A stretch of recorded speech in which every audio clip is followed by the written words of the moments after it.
Hello everyone, this is doctor Jeevesh Yadav. तो प्रसूति तंत्र में स्त्री रोग के लिए हम लोग मोस्ट इम्पोर्टेंट 21 टॉपिक्स देख रहे थे पेपर फर्स्ट में, और उसी टॉपिक्स को कंटिन्यू करते हुए आज की क्लास में हम लोग टॉपिक नंबर 17 के विषय में बात करेंगे। स्टार्ट करते हैं। तो ये है आपका गर्भव्यापत। ठीक है, गर्भव्यापत के अंतर्गत क्या बताया गया है? तो गर्भव्यापत के अंतर्गत गर्भ को प्रभावित करने वाले सभी प्रकार की जो व्याधियां हैं या असामान्यताएं हैं उनका समावेश किया गया है।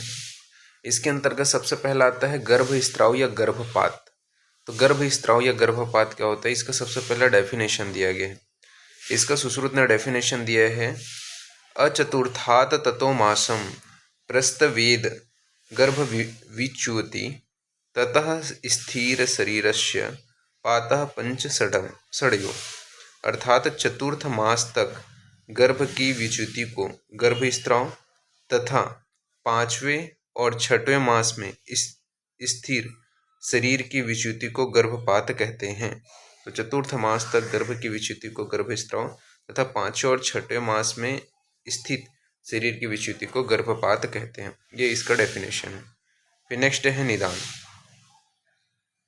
निदान क्या बोला गया है? तो निदान में चरकना शरीर स्थान पे यहाँ पे बताया है, ये यस्य कुक्षौ वृद्धि हेतु समाख्यता भावस्तेषा विपर्या दूदरे विनाशमपज्ञते अथवा आप्य चिरजाता स्यात्। अर्थात गर्भ वृद्धि जो हेतु बताए गए हैं, ठीक है, तो गर्भ वृद्धि के जो हेतु बताए गए हैं, यदि उनमें विकार या विपरीतता आ जाता है तो गर्भ का जो उदर में है, ठीक है, अब्डोमेन में ही उसका विनाश हो जाता है, उदर में ही विनाश हो जाते हैं और वह अचीर ही उत्पन्न होता है। ठीक है, तो ये क्या है, इसका निदान बताया गया। अब इसके निदान दो टाइप्स को होते हैं, ये कॉजेस आहारज हो सकता है, विहारज हो सकता है। तो आहारज के अंतर्गत क्या आ जाएगा फूड वाले निदान में? आहारज के अंतर्गत जैसे कि क्षार का अति सेवन करना या गर्भपातक औषधियों का सेवन करना या तीक्ष्ण कटु उष्ण तिक्त रुक्ष द्रव्यों का सेवन करना, सरसप शाक का सेवन करना, मंदक दधि का अति सेवन करना, ये सभी क्या है, आहारज निदान है। विहारज निदान के विषय में बात करें तो विहारज निदान में अवगमन हो गया, प्रस्खलन हो गया, प्रपतन हो गया, अभिघात हो गया, प्रपीड़न हो गया, ये सभी विहारज निदान है। फिर मानसिक निदान के अंतर्गत क्या आता है? तो मानसिक निदान में आपका क्रोध, शोक, दूसरे की निंदा या असंतोष, ईर्ष्या, भय, त्रास, ये सभी के मानसिक निदान के अंतर्गत आते हैं।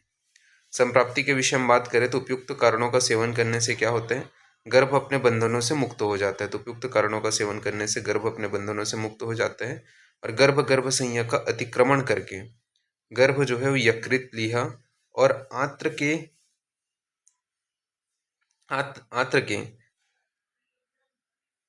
विपरों से अवस्त्रवम समान हो जाता है। मतलब ये बताया गया है कि इनको क्या है, विकार उत्पन्न कर देते हैं और उसमें से क्या है, अवस्त्रव समान हो जाता है। ठीक है, जिसकी वजह से कोष्ठ में संक्षोभ होगा और कोष्ठ में संक्षोभ होगा तो अपान वायु में विगुणता आ जाएगी और अपान वायु में जब विगुणता आ जाती है तो क्या होता है, पार्श्वकुक्षीय वस्ती, शीर्ष, उदर, योनि में शूल होगा, अनह तथा मूत्र का अवरोध के साथ में तरुण गर्भ का रक्त के साथ में च्यवन हो जाता है। ये सभी आपको देखने को मिलते हैं।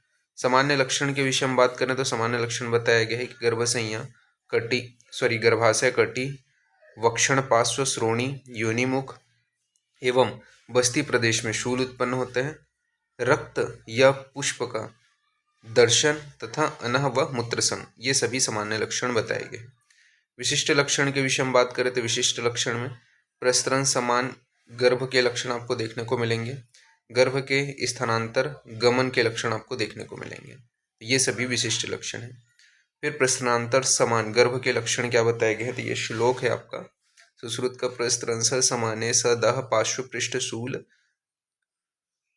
अश्रिग दह अनह मूत्र संग, यानी कि पार्श्व एवं पृष्ठ में पीड़ा, दह युक्त शूल, अश्रिगदर, अनह एवं मूत्र संग का होना। ठीक है, यह प्रसरण समान गर्भ के लक्षण हैं। और गर्भ के स्थानांतर गमन के लक्षण क्या हैं?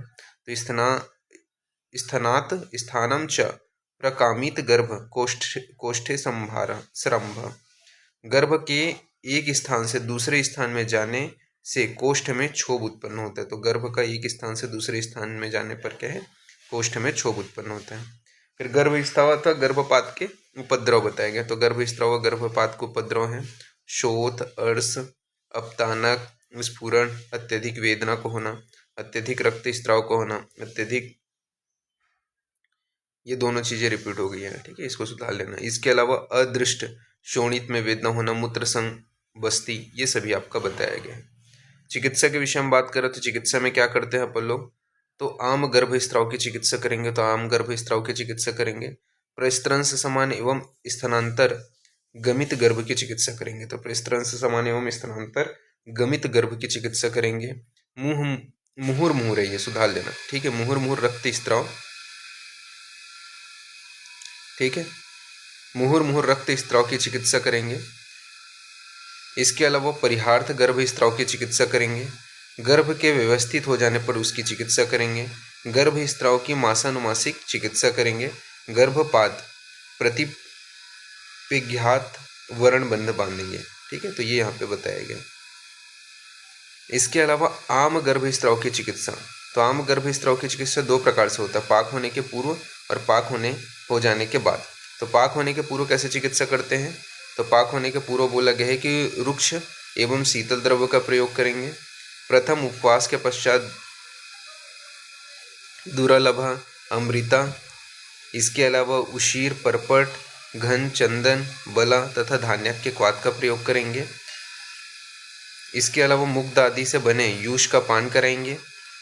आम के शांत हो जाने पर स्निग्ध, शीत व स्निग्ध जो क्रियाएं हैं, ठीक है, वो पूर्ववत कराएंगे। फिर पाक हो जाने के बाद क्या चिकित्सा करते हैं, तो पाक हो जाने के बाद में गर्भकोष्ठ की शुद्धि तथा मद्यपान कराएंगे। तो गर्भकोष्ठ की शुद्धि व मद्य का पान कराएंगे। मद्यपान के पश्चात लघु पंचमूल से सिद्ध वृक्ष पेय का प्रयोग करेंगे। मद्यपान न पीने वाली स्त्री को तिल तथा उद्दालक से बनाई यवागु का प्रयोग करेंगे। इसके अलावा स्नेह एवं लवण विरहित दीपनीय द्रव्य युक्त लघु पेय का पान कराएंगे। तो ये यहाँ पे बताया गया, तो ये चीज़ ध्यान में रखना। फिर प्रस्त्रावन एवं स्थानांतर गमित गर्भ की चिकित्सा बताया गया। तो प्रस्त्रावन एवं स्थानांतर गमित गर्भ की चिकित्सा में बताया गया तत्र स्निग्ध शीत क्रिया, यानी कि स्निग्ध एवं शीत क्रिया का प्रयोग करना चाहिए। इसके अलावा हृदबेर, अतिविषा, मुस्ता, मोच और शक्र के क्वाथ बना करके उनका प्रयोग करना चाहिए, उनको देना चाहिए। फिर परिहार्थ गर्भस्राव की चिकित्सा बताया गया है। तो परिहार्थ गर्भस्राव की चिकित्सा में क्या बताया गया, तो उसे शीतल बिस्तर पर सिर को थोड़ा नीचे की ओर करके शयन कराना है।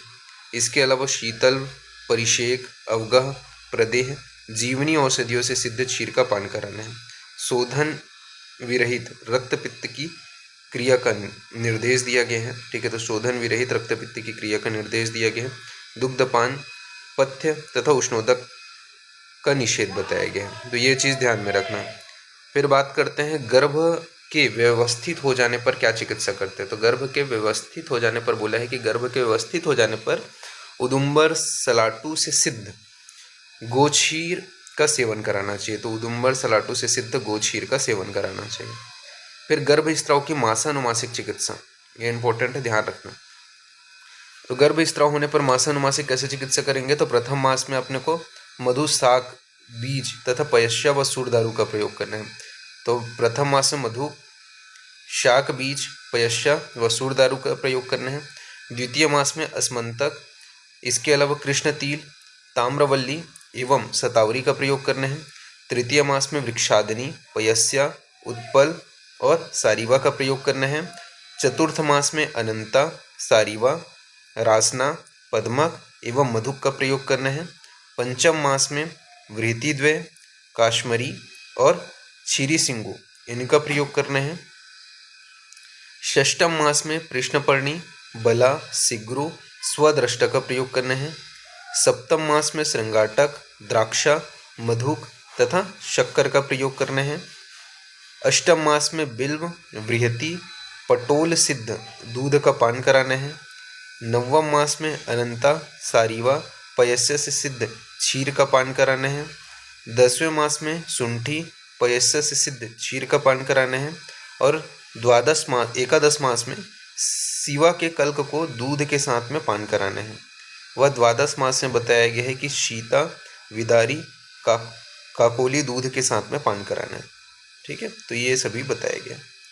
इसके बाद में मुहुर्मुहु रक्त स्त्राव की कैसे चिकित्सा करते हैं। तो मुहुर्मुहु रक्त स्त्राव की चिकित्सा बताया गया है कि गर्भ के बार बार रक्त स्त्राव होने पर उत्पल आदि गण की औषधियों से सिद्ध दूध का पान कराना चाहिए। तो गर्भ से बार बार रक्त के स्त्राव होने पर उत्पल आदि गण से सिद्ध औषधि से दूध का पान कराना चाहिए। गर्भपात प्रतिषेधार्थ वरण बंधन। तो गर्भपात प्रतिषेधार्थ वरण बंधन बताया है कि गर्भिणी स्त्री को वरुण बंधन बांधने का विधान है। यह बंधन गर्भिणी को 8 मास के पूर्व ही बांधना चाहिए।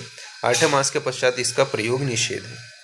फिर गर्भ के अन्य विकार बताए गए हैं, जैसे कि सबसे पहले है गर्भशोष या वात अभिपन्न गर्भ या वातोदर निदान। तो इसका यहाँ पे सुश्रुत ने यहाँ पे बताया है वातोभिपन्न एव शुष्यति गर्भसः मातु कुक्षिना पूर्यति मंद स्पंदते च। यानी कि वात से आक्रांत होने पर गर्भ शुष्क हो जाता है और माता की कुक्षी का पूरण नहीं करता। गर्भ को उचित आहार नहीं प्राप्त होना। गर्भाधान होने के बाद भी योनि से रक्त स्त्राव होते हैं। तो गर्भाधान होने पर भी बाद भी योनि से रक्त स्त्राव होते हैं।